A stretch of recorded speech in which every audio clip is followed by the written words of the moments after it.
ಮೋದಿಯನ್ನ ಸೋಲಿಸಲು ಚೀನಾ ಕುತಂತ್ರ. ಮೋದಿ ಸೋಲು ಪಕ್ಕ. ಮೋದಿಗೆ ದಿಗ್ಬಂಧನ ಹಾಕಿದ ಡ್ರ್ಯಾಗನ್ ರಾಷ್ಟ್ರ.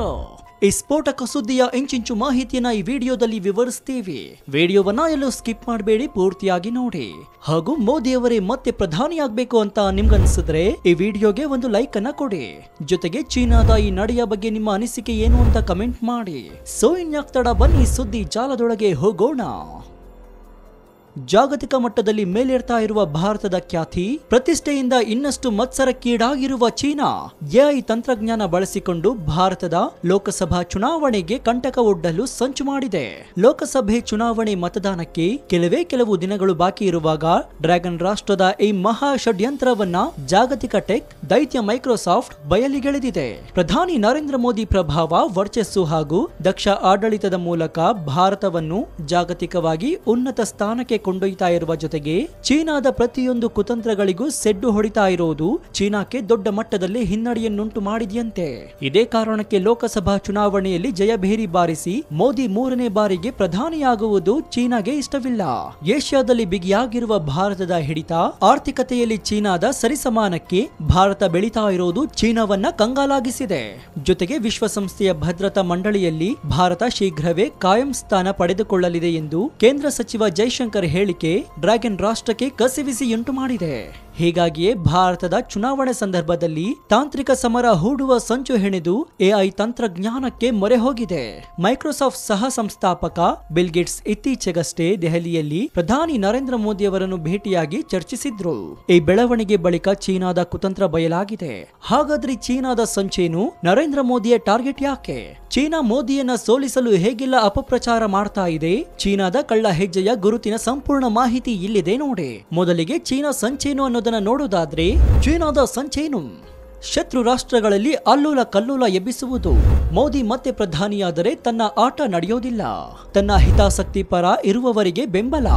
ಎಐ ಸೃಷ್ಟಿತ ಆಡಿಯೋ ವಿಡಿಯೋ ತಿರುಚುವ ಸಂಚು. ಸಾಮಾಜಿಕ ಮಾಧ್ಯಮಗಳ ಮೂಲಕ ಬಿತ್ತರಿಸುವುದು. ಮೋದಿ ಸರ್ಕಾರದ ವಿರುದ್ಧ ಜನಾಭಿಪ್ರಾಯ ತರುವುದು.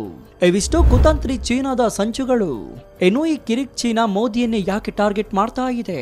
ಅದಕ್ಕಿರುವ ಮಹತ್ವದ ಕಾರಣಗಳು ಏನೇನು ಅನ್ನೋದನ್ನ ಹೇಳ್ತೀವಿ ನೋಡಿ. ಮೋದಿ ಟಾರ್ಗೆಟ್ ಯಾಕೆ? ಕೋವಿಡ್ ಬಳಿಕ ಭಾರತದ ಖ್ಯಾತಿ ಜಾಗತಿಕ ಹೆಚ್ಚಳ. ಸಂಕಷ್ಟದಲ್ಲೂ ಆರ್ಥಿಕತೆಯಲ್ಲಿ ಮುನ್ನಡೆಯ ಗುರಿ. ಅಂತಾರಾಷ್ಟ್ರೀಯ ಮಟ್ಟದಲ್ಲಿ ಮೋದಿ ವರ್ಚಸ್ಸು ಏರಿಕೆ. ಆರ್ಥಿಕತೆಯಲ್ಲಿ ಸವಾಲು ಮೆಟ್ಟಿ ನಿಲ್ತಾ ಇರುವ ಭಾರತ. ಏಷ್ಯಾದಲ್ಲಿ ಚೀನಾ ಸ್ಥಾನ ಭಾರತ ಅತಿಕ್ರಮಿಸಿದ್ದು. ಪಾಕ್ ಮೇಲೆ ಭಾರತ ಸಾಧಿಸುತ್ತಿರುವ ನಿಯಂತ್ರಣ. ಮೋದಿ ಮತ್ತೆ ಗೆದ್ದರೆ ಚೀನಾ ಹಿಂದಿಕ್ಕುವ ಭಯ. ಅಮೆರಿಕ ಭಾರತದ ಸ್ನೇಹ ವೃದ್ಧಿ ಸಹಿಸಲಾಗ್ತಾ ಇಲ್ಲ. ಈ ಎಲ್ಲ ಕಾರಣದಿಂದಾಗಿ ಚೀನಾ ಮೋದಿಯನ್ನ ಟಾರ್ಗೆಟ್ ಮಾಡ್ತಾ ಇದೆ. ಹಾಗಾದ್ರೆ ಈ ಕಂತ್ರಿ ಚೀನಾ ಹೇಗೆಲ್ಲ ಅಪಪ್ರಚಾರ ಮಾಡ್ತಾ ಇದೆ ಅನ್ನೋದನ್ನ ಹೇಳ್ತೀವಿ ನೋಡಿ. ಹೇಗೆಲ್ಲ ಅಪಪ್ರಚಾರ? ತೈವಾನ್ ಎಲೆಕ್ಷನ್ ನಲ್ಲಿ ಚೀನಾದ ಕುತಂತ್ರ ಯಶಸ್ವಿ. ಡೀಪ್ ಫೇಸ್ ನಿಂದ ಭಾಷಣ ನಕಲು ಮಾಡುವುದು. ನಡೆಯದ ಘಟನೆ ನಡೆದಿದ್ದಾಗಿ ಬಿಂಬಿಸುವುದು. ರಾಜಕಾರಣಿಗಳ ಹೇಳಿಕೆಯನ್ನ ಬದಲಾಯಿಸುವುದು. ಸುಳ್ಳು ಕಂಟೆಂಟ್ಗಳ ಜಾಹೀರಾತು ನೀಡುವುದು. ಮತದಾನ ಮುನ್ನ ಜನಾಭಿಪ್ರಾಯ ಬದಲಿಸುವುದು. ಹಾಗಾದ್ರೆ ಒಟ್ಟಾರೆಯಾಗಿ ಈ ಚೀನಾದ ಕಳ್ಳ ಹೆಜ್ಜೆಯ ಗುರುತು ಹೇಗಿದೆ ಅನ್ನೋದನ್ನ ಹೇಳ್ತೀವಿ ನೋಡಿ. ಕಳ್ಳ ಹೆಜ್ಜೆಯ ಗುರುತು: ಭಾರತದ ದೂರಸಂಪರ್ಕ ವಲಯದ ಮೇಲೆ ಕಣ್ಣು. ಚೀನಾ ಸಂಸ್ಥೆ ಫ್ಲಾಕ್ಸ್ ಟೈಫೋನ್ ದಾಳಿ ನಿರಂತರ. Bharat Philippines Hong Kong target. ಅಮೆರಿಕದ ದೂರಸಂಪರ್ಕ ವಲಯ ಗುರಿ. ಭಾರತದ ಪ್ರಧಾನಿ ಕಚೇರಿಯ ಮೇಲೂ ದಾಳಿ. ಗೃಹ ಸಚಿವಾಲಯ ಏರ್ ಇಂಡಿಯಾ ಟಾರ್ಗೆಟ್. ಸರ್ಕಾರದ 95.2 GB ವಲಸಿಗರ ಡೇಟಾ ಹ್ಯಾಕ್. ಗಿಟ್ ಹಬ್ ನಲ್ಲಿ ಫೈಲ್ ಪೋಸ್ಟ್ ಮಾಡಿದ ಹ್ಯಾಕರ್. ಮಯನ್ಮಾರ್ ಅಶಾಂತಿ ಹೊಣೆ ಭಾರತದ ತಲೆಗೆ. ಎಐ ರಚಿತ ವಿಡಿಯೋ ಪೋಸ್ಟ್ ಮಾಡಿದ ಚೀನಾ. ಹಾಗಾದ್ರೆ ಇದನ್ನೆಲ್ಲ ತಡೆಯೋದು ಹೇಗೆ? ದುರುಪಯೋಗ ತಡೆಗೆ ಕ್ರಮ. ಇದೀಗಾಗಲೇ ಚಾಟ್ ಜಿಪಿಟಿ ಅಭಿವೃದ್ಧಿ ಮಾಡಿದ ಓಪನ್ ಎಐ ಕಂಪನಿಯ ಪ್ರತಿನಿಧಿಗಳು ಕಳೆದ ತಿಂಗಳು ಭಾರತಕ್ಕೆ ಆಗಮಿಸಿದ್ರು.